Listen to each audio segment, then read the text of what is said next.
Hello বন্ধুরা, charcoal ট্রিপের second পার্টটা নিয়ে চলে আসলাম। ঘুম থেকে উঠে আমরা রেডি হয়ে গেছিলাম। এই মনোরম ওয়েদারে সারা রাত জেগে আসার পর কিন্তু একটা ভালোই ঘুম হয়েছে। তবুও আমরা বেশিক্ষণ রেস্ট নিতে পারিনি, কারণ আমাদের আবার এক্সপ্লোর করতে যেতে হবে। আমরা 4:30টার মধ্যে রেডি হয়ে গেছিলাম, কারণ সন্ধে হয়ে গেলে আমরা বেশি দূর যেতে পারবো না। কারণ আমরা ঠিক করেছিলাম কাছাকাছি জায়গাগুলো একটু হেঁটেই দেখব। তো সবাই মিলে রেডিও হয়ে গেছিলাম কথা মতো। আর এদিকে আমার ভিডিও করে দিচ্ছে ফুলের সামনে। তো তারপর আমরা বেরিয়ে গেলাম। এটা ছিল হোমস্টের সামনের জায়গাটা। কি সুন্দর দেখুন, ওরা নিজেদের খেতিগুলো নিজেরাই করে। এটা বেশ একটা ভালো দিক পাহাড়ের। তারা সব অর্গানিক নিজেদেরই খাবারের জিনিসপত্রগুলো নিজেদের বাগান থেকে তারা কালেক্ট করতে পারে। এগুলো ছিল ওলকপির গাছ। তো আমি তো বেশ চিনতে পারছিলাম, কিন্তু অনি বলছিল ব্রকলি, কারণ ব্রকলির মতোই লাগছিল যে না, কিন্তু এটা ছিল ওলকপির গাছ। এইদিকে ছিল বাঁধাকপির গাছ, আরও অন্যান্য সবজি অনেক ধরনের ছিল। এরপর আমরা রাস্তায় নেমে পড়লাম। আজকে সারাদিনের ওয়েদারটাই কিন্তু মেঘলা মেঘলাই ছিল, বৃষ্টি হয়নি, তবে বৃষ্টি হওয়ার সম্ভাবনা দেখাচ্ছে কালকে। আর পাহাড়ের রাস্তার সৌন্দর্য নিয়ে তো আলাদা করে কিছু বলারই নেই। আর এদিকে ওমবেটা তাদের মা বাবার মিষ্টি মিষ্টি ছবি ক্লিক করে দিচ্ছিল। আর পাহাড়ে যেতে যেতে এত সুন্দর সুন্দর ফুল চোখে পড়ছিল, ভিডিও না করে পারছিলাম না। আর এই গোলাপ গাছটা দেখো, এখানে দাঁড়িয়ে তো আমরা অনেক ছবি তুলে নিয়েছি। আর এটা হাত দিয়ে ভিডিও করতে গিয়ে আমি কাটাও খেয়ে গেছি। এরপর আমরা আবার পাহাড়ে উঠছি।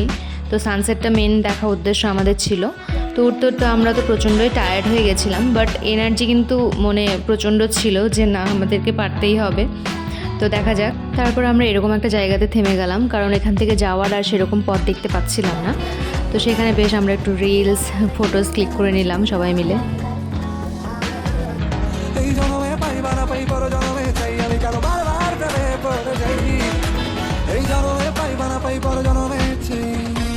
তো তারপর আমরা নেমে গেলাম আবার। চারপাশটা অসাধারণ সবুজ, আর তার মধ্যে আমরা দুজনেও পড়েছি সবুজ। তো যাই হোক, এবার হোমস্টেতে ফিরে গেলাম। তো সেখান থেকে সানসেটটা ভালো বোঝা যাচ্ছিলো। তো তারপর সবাই মিলে একটু বসে একটু গল্প করছিলাম। তো এরপর আমরা ফ্রেশ হয়ে ইভিনিং স্ন্যাক্সের জন্য চলে আসলাম। তো এদিকে ওর মার পিঠ মালিশ করে দিচ্ছে। তো ইভিনিং স্ন্যাক্সে ছিল আমাদের ভেজ পকোড়া আর চা। স্ন্যাক্স আমরা ইচ্ছে মতো অর্ডার করেছিলাম। আমরা চাইলে মোমো বা চিকেন পকোড়াও অর্ডার করতে পারতাম, সেটা আগে থেকে তাদেরকে জানিয়ে দিতে হতো আমাদের।